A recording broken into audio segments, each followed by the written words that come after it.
Olá, eu sou o professor Antônio Filho e no encontro de hoje nós veremos 4 novidades, 4 atualizações ocorridas na parte geral do Código Penal nos últimos 3 anos. A primeira novidade é também a mais recente. Trata-se da Lei 15.160 de julho de 2025. Essa lei alterou 2 artigos do Código Penal, todos dois ligados à idade do agente e benefícios decorrentes disso. Esses artigos são os artigos 65 do Código Penal, no seu inciso 1, e o artigo 115. O primeiro trata das atenuantes da minoridade relativa e da senilidade, ao passo que o segundo trata da redução dos prazos de prescrição pela metade. São 2 artigos bastante conhecidos e a alteração foi bastante pontual. O que ocorria nesses artigos? Ocorria que os indivíduos, o menor de 21 ao tempo do fato e o maior de 70 ao tempo da sentença, esses indivíduos tinham direito a uma atenuante genérica, inclusive atenuante que prepondera sobre todas as agravantes do rol dos artigos 61 e 62, e também teria direito à contagem do prazo prescricional pela metade, de modo que, se o indivíduo de 18 anos praticasse um fato criminoso, juntamente com um indivíduo de 25 anos, para o de 25 anos, imaginemos que a prescrição fosse do prazo máximo lá do artigo 109, 20 anos de prescrição. Já para o indivíduo com 18 anos, a prescrição seria, e continua sendo, contada pela metade. E qual foi a alteração introduzida pela Lei 15.160 de 2025? Brevíssimo. Para essas 2 disposições, ou seja, tanto para atenuante quanto para a redução do prazo prescricional, surgiu agora uma exceção. A exceção é se o crime envolver violência sexual contra a mulher. Cuidado nas provas, que a prova pode sugerir e a exceção se dá quando o crime envolve violência contra a mulher. Não é o caso. Só a violência sexual contra a mulher configurará exceção. De modo, então, que o cenário atual, com a introdução da Lei 15.160 de 2025, ficou o seguinte. A regra: o indivíduo é menor de 18 ao tempo do menor de 21 ao tempo do fato, maior de 70 ao tempo da sentença. A regra é ele terá direito a uma atenuante genérica e ele terá direito à contagem do prazo prescricional pela metade. A exceção única para esses 2 institutos passou a ser a existência de violência sexual contra a mulher. Trata-se, como se vê, de uma lei claramente prejudicial, portanto uma novatio legis impejus, e que, por isso, de acordo com a irretroatividade da lei penal em prejuízo do agente, só poderá ser aplicado a fatos ocorridos depois da sua vigência. E aí, cuidado com a informação. A lei foi promulgada no dia 3/7 de 2025, mas quando a gente consulta aqui no site do Planalto a data de publicação da lei, essa lei foi publicada no dia 4 de julho de 2025 e foi nessa data em que ela entrou em vigor. De modo que a partir do dia 4 de julho de 2025 é que essa lei vale. Fatos ocorridos antes dessa data, ainda que julgados depois dela, não poderão se submeter à novidade. Bacana? Vamos então para a segunda modificação. A segunda modificação que nos interessa é menos recente, é a Lei 14.344 de 2022, que ficou conhecida como Lei Henri Borel, em virtude do fato triste ocorrido no Rio de Janeiro, que acometeu o pequeno menino Henri. Bom, essa lei produziu, a par de modificações no crime de homicídio, que nós veremos depois quando formos tratar da parte especial, mas produziu na parte geral uma modificação bastante pontual. E isso se deu no termo inicial da prescrição da pretensão punitiva. Você sabe que na forma do artigo 111, a regra é que a prescrição seja contada da data da consumação do crime, ou, no caso de um crime tentado, da data da prática do último ato de execução. Essa é a regra constante do 111, inciso 1. E o próprio artigo 111 lista uma série de exceções. Uma delas, que constava do inciso 5, era a contagem da prescrição nos casos de crime contra a dignidade sexual. Nesse caso, se a vítima fosse criança ou adolescente, a contagem da prescrição somente se iniciava da data em que a vítima completava 18 anos. Isso já era assim, então, para os crimes contra a dignidade sexual contra criança e adolescente. Agora, além dos crimes contra a dignidade sexual, qualquer crime que envolva violência contra criança e adolescente, por exemplo, lesão corporal, homicídio, qualquer crime envolvendo violência física contra criança e adolescente, terá a sua prescrição iniciada não da data da consumação, que é a regra, mas sim da data em que a criança ou adolescente completar 18 anos. Portanto, a maioridade da vítima é o termo inicial da prescrição. E, Antônio, há alguma exceção para isso? Sim. Se a esse tempo, ou seja, se ao tempo da maioridade da vítima, já houver sido proposta a ação penal. Qual é a lógica? Esse termo inicial considera e busca dar ao Estado mais tempo para iniciar a persecução penal. Mas se a ação penal já foi promovida antes mesmo da vítima alcançar os 18 anos, então não há mais sentido em manter impedida a contagem do prazo prescricional. Portanto, a segunda alteração que nos interessa, que é importante na parte geral do Código Penal, está aqui apresentada. Vamos à terceira. A terceira alteração que nos importará aqui foi trazida ao Código Penal pela Lei 14.994 de 2024, que ficou conhecido como Pacote Antifeminicídio. Essa lei também será objeto de estudo nosso quando formos tratar das alterações trazidas para a parte especial do Código. Mas aqui, como eu disse, nos interessam as modificações da parte geral do Código Penal e por isso nós vamos nos debruçar sobre as novidades que surgiram no artigo 92 do Código. Antes de detalhar as novidades trazidas pela Lei 14.994 de 24, deixa eu só chamar a sua atenção para um dado. Na primeira lei que nós estudamos, eu destaquei a você que se tratava de uma novatio legis impégius e que por isso você tinha que ficar atento à irretroatividade da lei penal.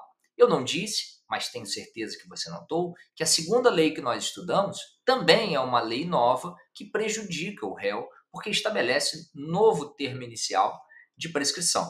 Por essa razão, a Lei 14.344 também só deve ser aplicada a fatos ocorridos depois da sua vigência. Essa lei entrou em vigor depois de 45 dias da sua publicação oficial, sendo certo que a publicação oficial se deu em 25 de maio de 2022. Essa mesma lógica de que trata-se de novidade negativa, prejudicial ao réu, se aplica à Lei 14.994, que eu vou detalhar agora. A Lei 14.994 foi publicada no Diário Oficial do dia 10 de outubro de 2024. Por isso, só se aplica a fatos ocorridos depois dessa data. Bom, essa lei, como eu disse, promoveu alterações no artigo 92 do Código Penal. O artigo 92 trata dos efeitos da condenação. E ela, então, promoveu alterações em 3 esferas dos efeitos da condenação. Você sabe que a condenação tem um efeito penal principal, que é o cumprimento da pena. E também tem efeitos penais secundários, a exemplo da reincidência. Além disso, uma condenação criminal também tem efeitos para fora do mundo criminal. São chamados efeitos extrapenais. Por exemplo, uma sentença penal condenatória gera obrigação de indenizar, que é um efeito cível de uma sentença penal. Então, o artigo 92 ele trata desses efeitos extrapenais.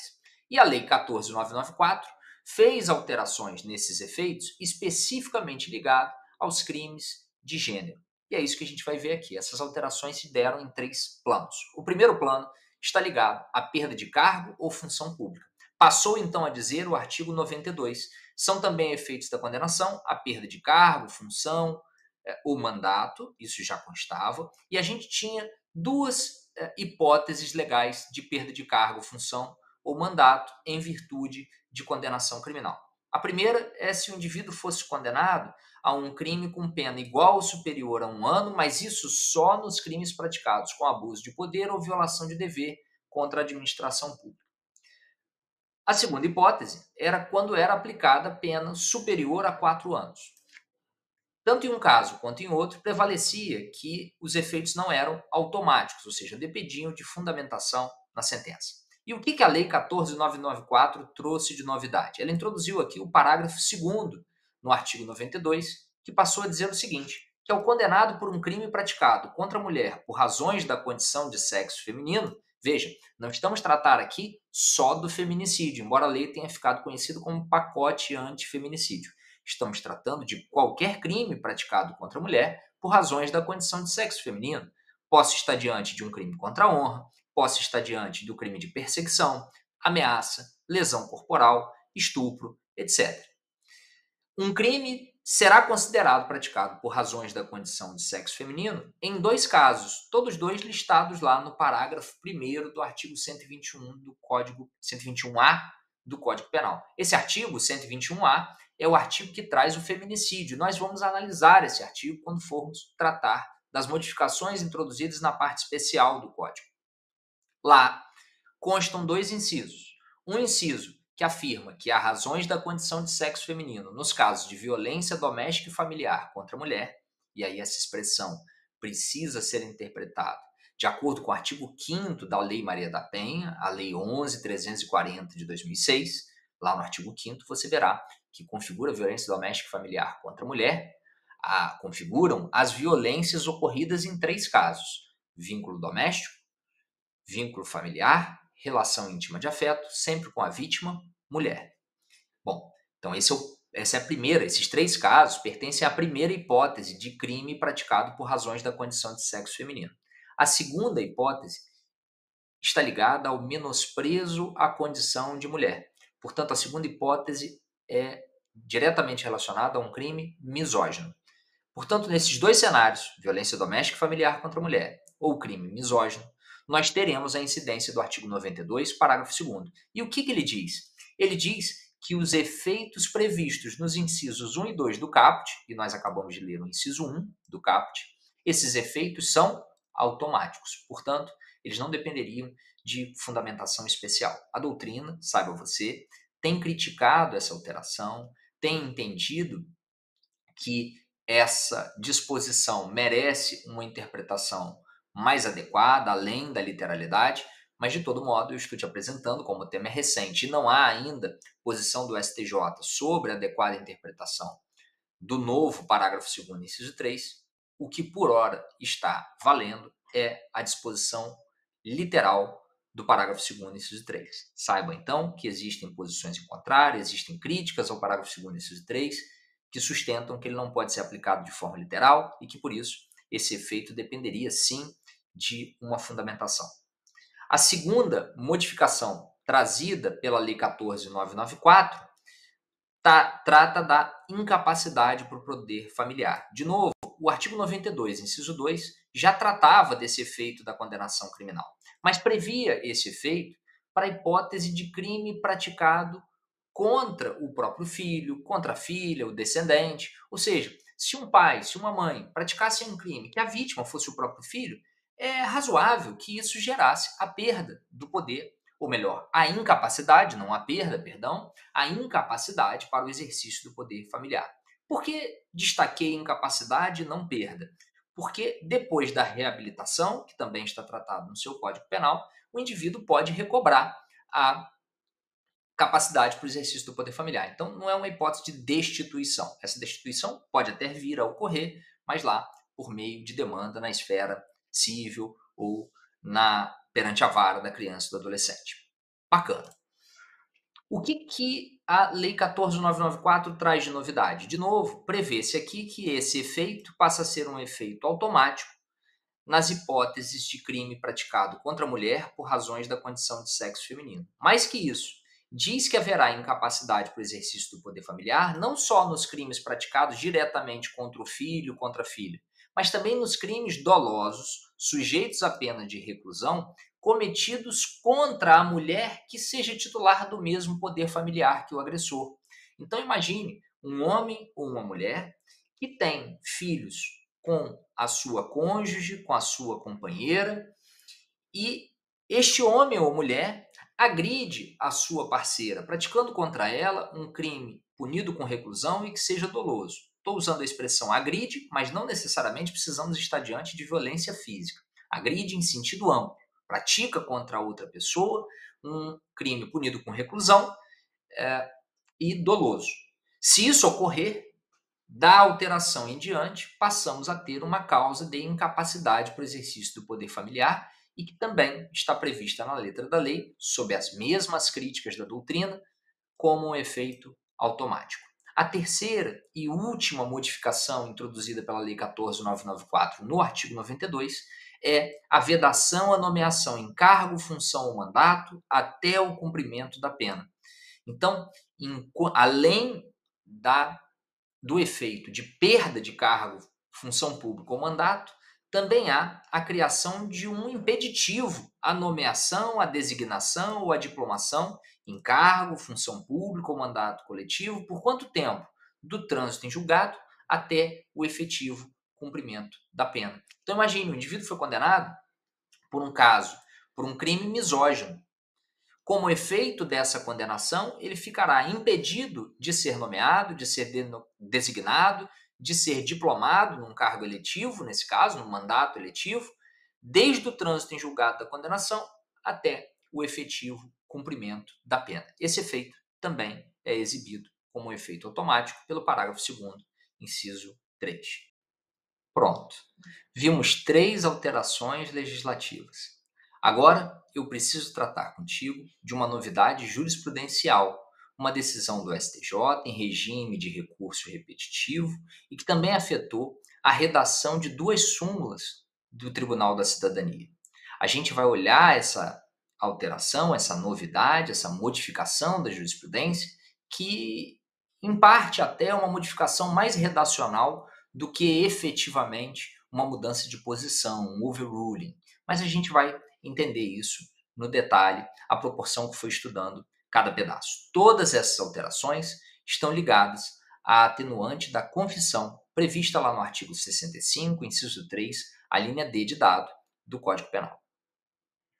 Pois bem, em 16 de setembro de 2025, foi publicada uma decisão do STJ sobre o tema repetitivo 1194.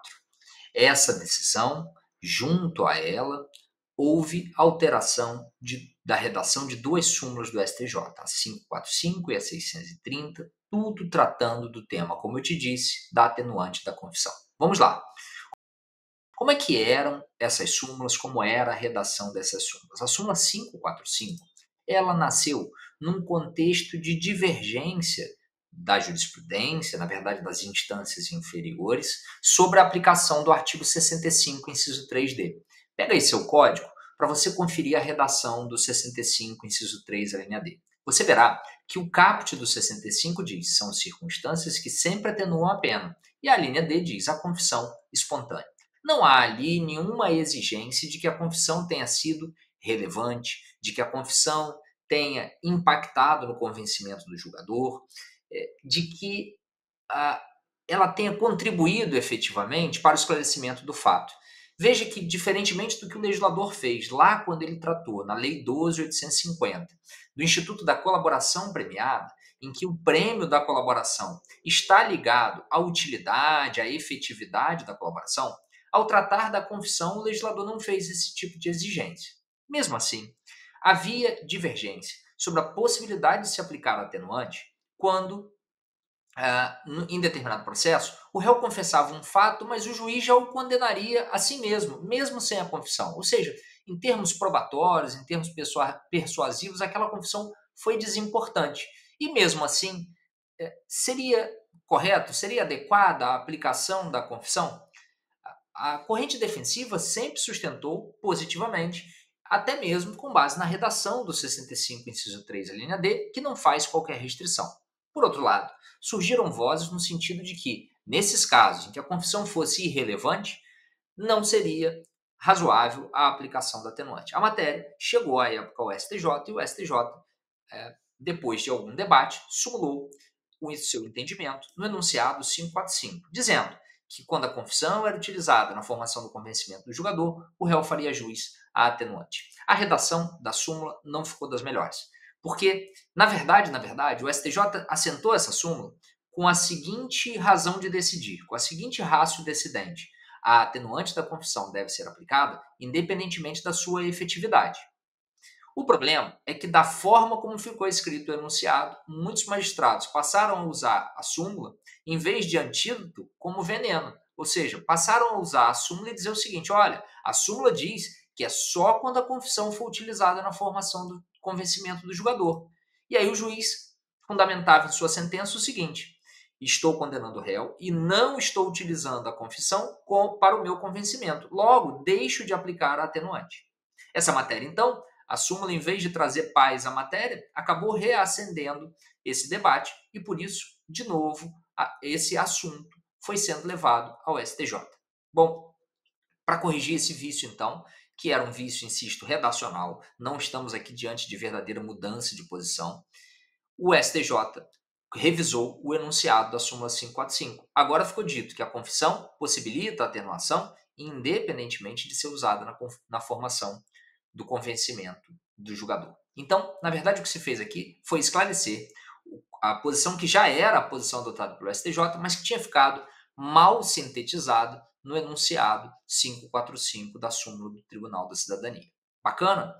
E sobre a súmula 630? A súmula 630 tratava, e ainda trata, de um fenômeno chamado confissão qualificada. O que é isso? A confissão qualificada ocorre quando o indivíduo reconhece a autoria, reconhece que o fato ocorreu, mas dá ao fato um contorno especial, um contorno justificador, em que ele aponta uma excludente de ilicitude, uma excludente de culpabilidade, uma causa de diminuição de pena.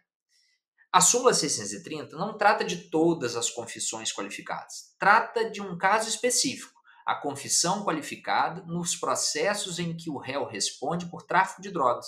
E aí o réu, em seu interrogatório, o último ato da instrução, você sabe, na fórmula do artigo 400 do CPP, perguntado se os fatos são verdadeiros, responde: olha, eu até estava com a droga era minha, mas ela era para uso. Estamos diante aí de uma confissão qualificada. E aí, como é que o STJ entendia esse tema?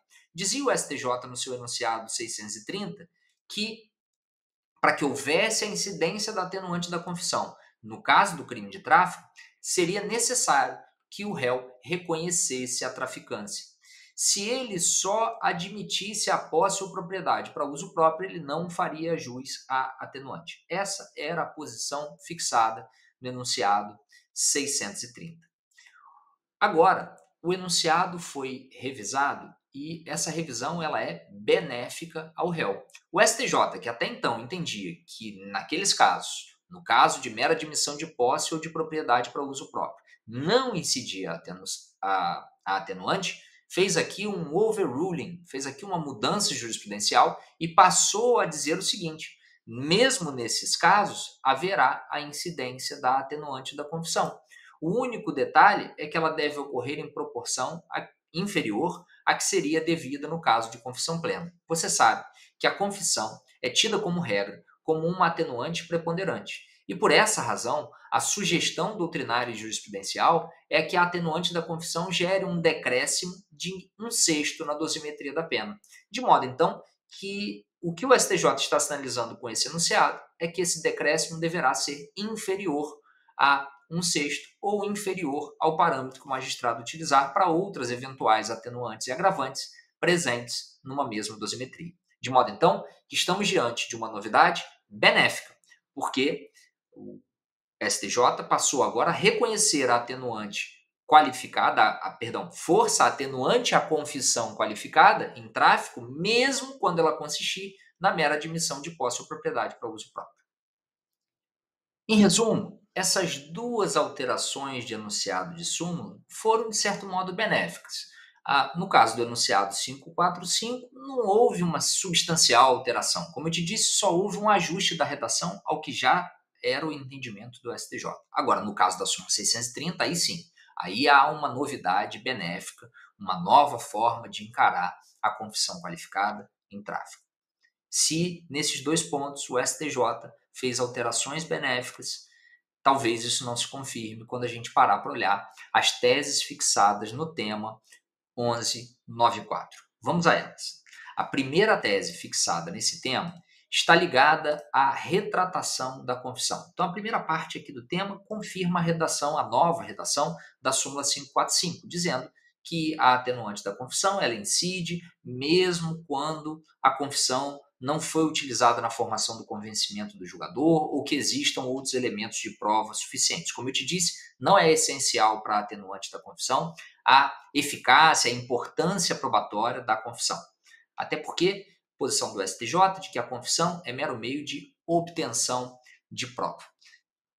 Agora, surge uma parte final que essa não era a posição do STJ até então. O STJ entendia que a confissão retratada gerava também atenuante. E agora, na fixação do tema 1194, ele passou a entender diferente. Passou a dizer o seguinte: a confissão, se houver retratação, não mais servirá de atenuante. Para isso, ele trouxe uma exceção.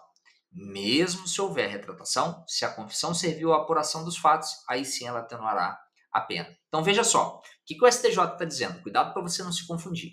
A premissa de tudo é: a confissão atenua a pena, mesmo quando não sirva a formação do convencimento do julgador. Ótimo. Se a confissão, segunda premissa estabelecida, se a confissão for retratada, ela não serve mais de atenuante. O que é uma confissão retratada? O agente lá na delegacia se disse autor do fato, mas em audiência, por exemplo, nega a autoria. Estamos diante de uma confissão retratada. Então, voltando à fita, a confissão, uma vez feita, mesmo que não faça parte do convencimento do julgador, atenua a pena. A confissão retratada não atenua a pena, mas aqui criou-se uma exceção. Não atenua a pena, salvo se integrar o convencimento do julgador. Se ela faz parte do convencimento do julgador, aí sim ela atenuará. Bacana? A última novidade trazida pelo STJ está ligada à confissão qualificada, aquela que nós já conversamos aqui quando tratamos da súmula 630. O que tem de diferente? É que a súmula 630 é específica para o crime de tráfico e específica para a confissão qualificada, ligada à admissão de posse ou propriedade para uso próprio. Já o segundo enunciado do tema 1194, aí é abrangente. Disse o STJ, a atenuação deve ser aplicada em menor proporção e não poderá ser considerada preponderante quando o fato confessado for tipificado com menor pena ou caracterizar circunstâncias excludentes da tipicidade, da ilicitude ou culpabilidade. Vejam, quando o fato confessado se encaixa nisso que eu destaquei em azul e que eu acabei de ler para você, nós estamos diante da chamada confissão qualificada. Então, o que o STJ está dizendo? Que a confissão qualificada, diferentemente da confissão simples, que é o puro e simples, fui eu que fiz, ela não gera atenuante com a mesma potência da confissão simples. Então veja, tanto a confissão simples quanto a confissão qualificada servem como atenuantes. Qual é a diferença? Na confissão simples, a atenuante tem força preponderante. Isso significa, por exemplo, que se o réu for reincidente, mas também confessa, a atenuante e a agravante se compensam, porque estamos diante de duas circunstâncias preponderantes. Se o réu confessa e houve emprego de veneno, como o emprego de veneno é uma circunstância objetiva, a confissão preponderará e, por isso, a pena diminuirá na segunda fase da dosimetria. Agora, com essa nova posição do STJ, se o réu é reincidente e ele confessa o fato, mas a confissão é qualificada, ou seja, se encaixa nisso que eu destaquei em azul, poxa, aí a atenuante da confissão não mais será preponderante. Aí quem preponderará será a reincidência na forma do artigo 67 do Código Penal. Então, o que o STJ está assentando é que a confissão qualificada, embora gere atenuante, perde a natureza preponderante, deverá fazer uma atenuação em proporção menor do que as atenuantes que sejam preponderantes. Para fechar aqui o nosso vídeo, eu vou deixar na sua tela, para você poder printar ou poder olhar com calma, um organograma de tudo isso que eu acabei de dizer, que o próprio STJ disponibilizou. Então, ele trabalha aqui com todas essas situações sobre as quais a gente conversou. Bem, eu espero que esse encontro tenha sido produtivo, que você tenha aí anotado, revisado as atualizações na parte geral do Código Penal, e então eu aguardo você para nos encontrarmos novamente para tratar das alterações na parte especial e das alterações na legislação extravagante. Até lá!